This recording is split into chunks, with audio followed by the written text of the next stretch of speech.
PhD in molecular biology, I would often have conversations with the other scientists who served on my dissertation committee.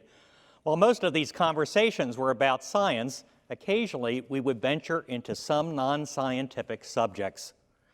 One of my committee members was from India, and he was Hindu. During one of our conversations, he made this particular assertion. One central observation that I have is that the study of science either makes the scientist more religious or less religious. There seems to be no middle ground.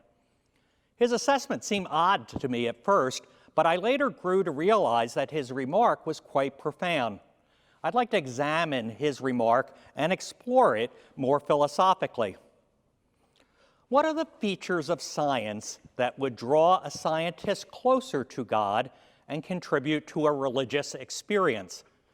The first, and ironically simplest feature, is that science generally reveals the complexity of nature. Many years ago, I taught a course in cell biology. For the final examination at the end of the course, I would require the students to write an essay entitled, "A Simple Cell?" Posing that simple question would result in the students writing for the next 2 hours. You could talk about mitochondria, you could talk about the endoplasmic reticulum, you can just go on forever because the cell is ultimately that complex. Another feature of science that moves people religiously is a deep sense of intentional design. Michael Behe, a biochemist, wrote a book entitled Darwin's Black Box, in which he points out numerous examples of biological entities that seem to be irreducibly complex. What does this mean, irreducibly complex? Well, the example he gives in the book, which is a good one, is a mousetrap. If you don't have the wooden thing on the bottom of the mousetrap, then it's not a mousetrap. And if you don't have the latch, it can't be a mousetrap. And if it doesn't have a spring, it can't be a mousetrap. If it doesn't have the clip that holds the latch down, it can't be a mousetrap. Thus, there are certain things in the world that are so complex, and every piece needs to be there at the same time in order for them to function. While I disagreed with some of the examples that he uses, I must concede that many biological entities are indeed complex, and it begs the question, is there some form of intelligent design that's going on here? And if so, there must be an intelligent designer who opens the door to considerations of at least the possibility of a transcendent creator.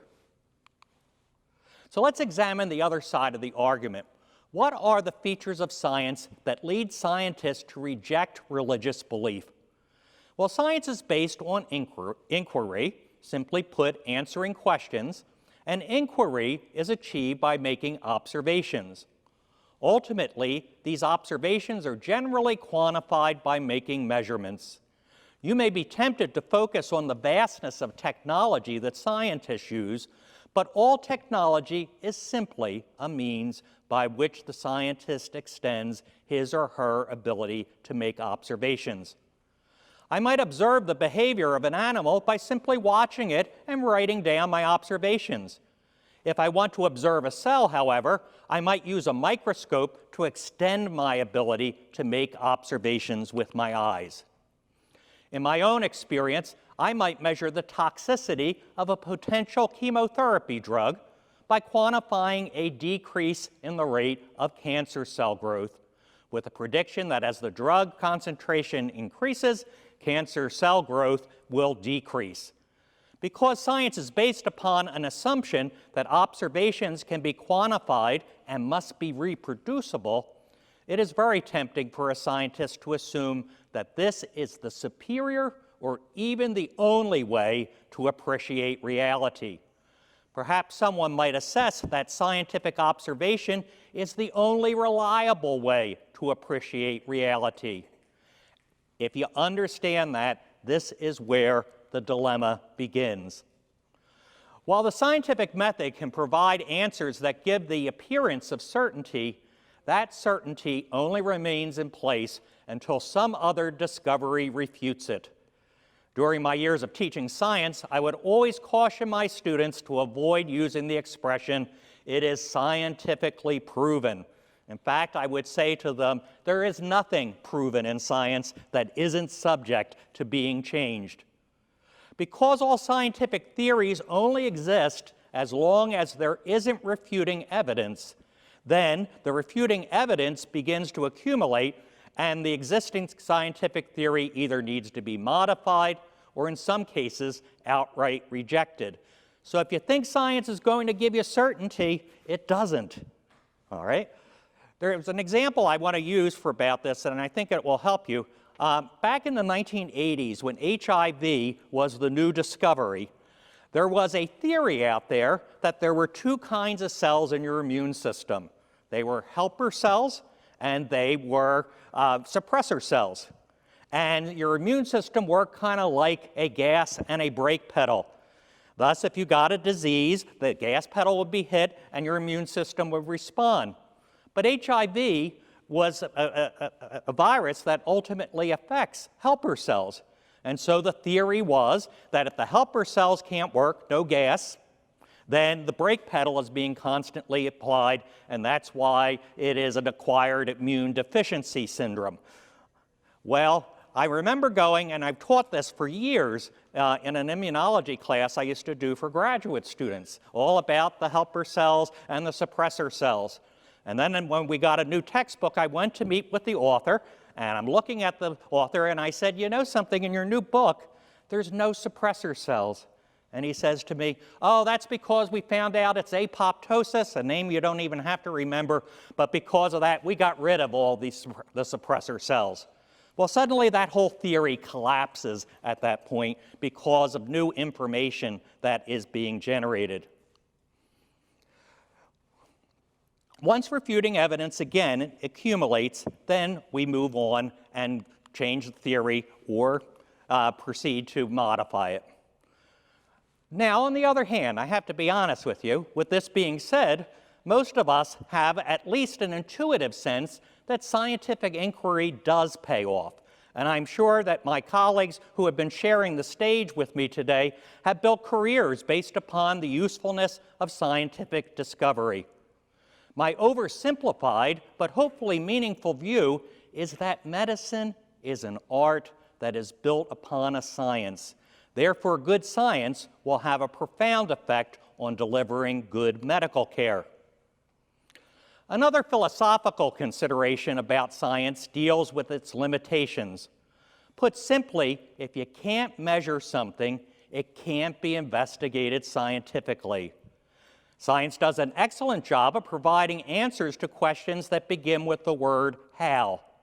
It tends to fall short on answering questions which begin with the word why. Now, sometimes you might be tempted to use that word why. Why does this antibiotic work, for example? But on the other hand, if you really look at it, when we investigated an antibiotic, we're looking at how it works, not why it works. The why questions are a lot more deep.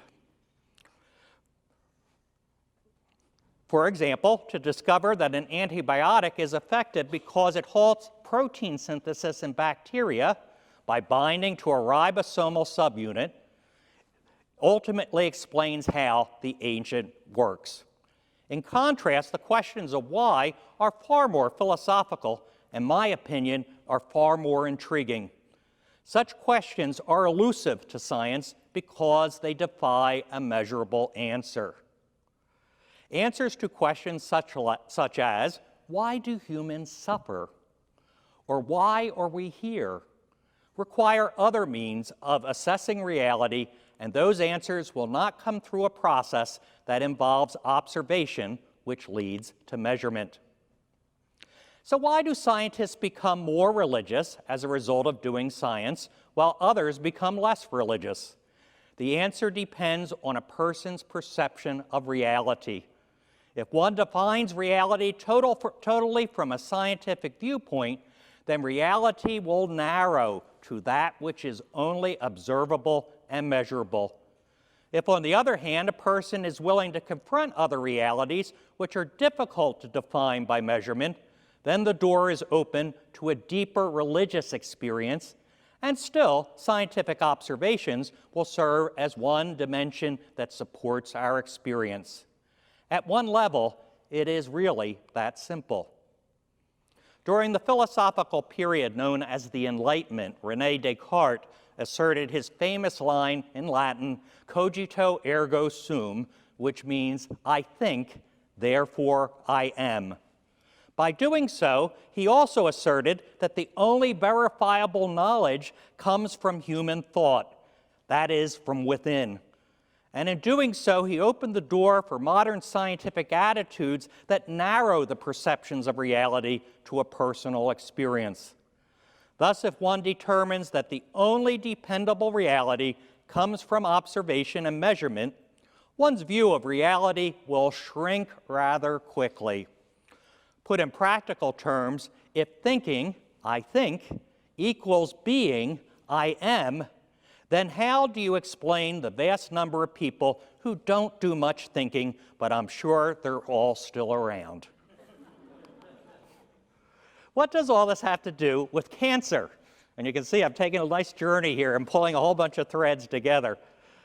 While there is a very valuable contribution that science provides to medicine, another reality is that cancer is something experienced by human beings. As human beings, we all exist in a context. We have personal histories, hopes, fears, families, friends, occupations and professions, etc. Let's come up with a scientific definition of hope. Tough to do. As such, I missed a line, there we go. And our contextual features have an identifiable effect on us physiologically. So those things change how we respond inside of our bodies. Stress has a tremendous effect, for example. I subscribe to a contemporary understanding that all cancers originate from a single cell. And as such, every cancer is a unique microevolutionary process occurring within a human being. While it is true that depending upon the type of cancer, there are tendencies for certain genes to mutate along a sequential process, these processes are not absolutely identical. Perhaps that might contribute to the reason why some people experience a miraculous cure. Their cancer, while it might have the same label on it, might not be identical to someone else's. A careful review of the scientific and medical literature leads me to predict that we will be seeing vast improvements in cancer therapies in three areas: genomics, both at the analytical and therapeutic level, chemotherapies proceeding from genomics as a more customized and specific formulation, and immune therapy, which will provide specifically targeted immunomodulation. In the context of all this biomedical progress, we cannot forget that our natural immunity over the course of a lifetime, and cancer often takes years to develop, is consistently influenced by daily stresses and also lifestyle choices. Beyond all of this, one spiritual approach to the why question pertaining to the meaning of human suffering, the meaning of death, and the existence of an afterlife all have some bearing on the patient who is battling with cancer. While I am skeptical about the ability of a person to simply will his or her own death, my experience as a hospital chaplain informs my sense that our spiritual disposition does have an effect on our medical prognosis. I've comforted patients who have hastened towards death with a sense of peace that is grounded in a spiritual appreciation of an afterlife. I have also comforted patients who are spiritually burdened by a sense that there is nothing beyond this life. And I have comforted patients whose sense of positive spiritual well-being gives them strength to prevail despite negative odds. Perhaps all of this goes back to our sense of reality and our openness to an appreciation of life that transcends that which can be directly observed and measured. There is more to life. Thank you.